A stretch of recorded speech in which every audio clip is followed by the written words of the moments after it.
Have you ever wondered how someone can go from being the most sought-after star of an entire generation to practically vanishing only to reappear as the face of a global phenomenon? That's exactly the wild ride Lee Jung Jae has been on. And, believe me, his real-life journey could give any K-drama a run for its money.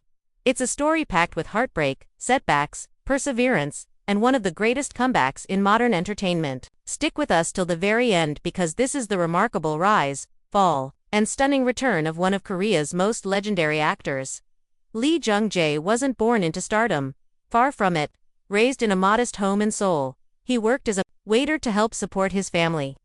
Acting wasn't even on his radar, he had no ambitions for the spotlight. But fate had other ideas.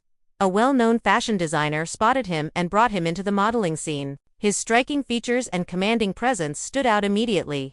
And it wasn't long before casting calls followed Evan, though he had zero formal training. What he did have was raw charisma. And that was enough to open the first few doors.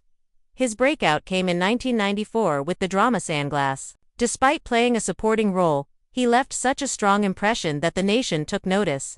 Suddenly, Lee Jung Jae was everywhere: movie sets, fashion shoots, TV commercials. He became the leading man of the 90s. But with that sudden fame came limitations. He was boxed in, cast repeatedly for his good looks, not for his acting chops.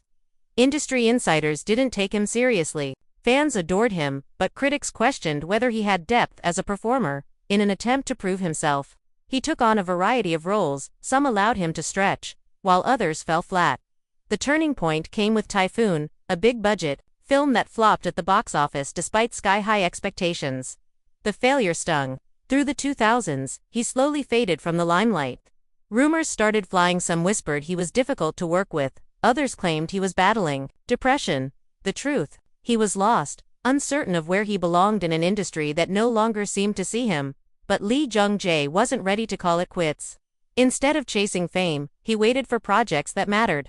In 2010, he made a bold move by starring in The Housemaid, where he played a cold, manipulative character. It was a role unlike anything he'd done before, and it worked.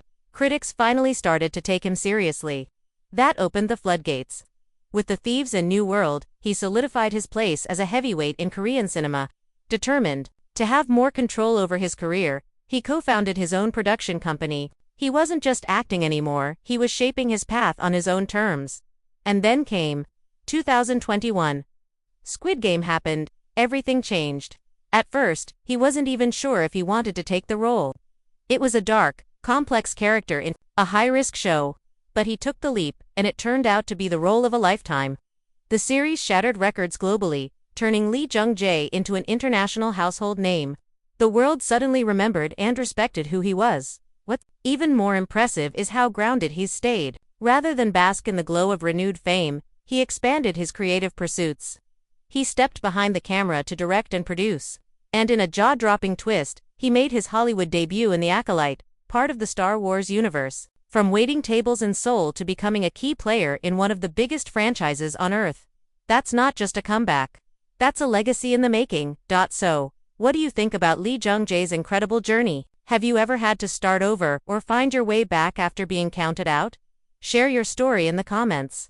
And if you found this video inspiring, give it a like, hit that subscribe button, and send it to someone who could use a little motivation. Today, we've got more amazing stories coming your way, so stay tuned.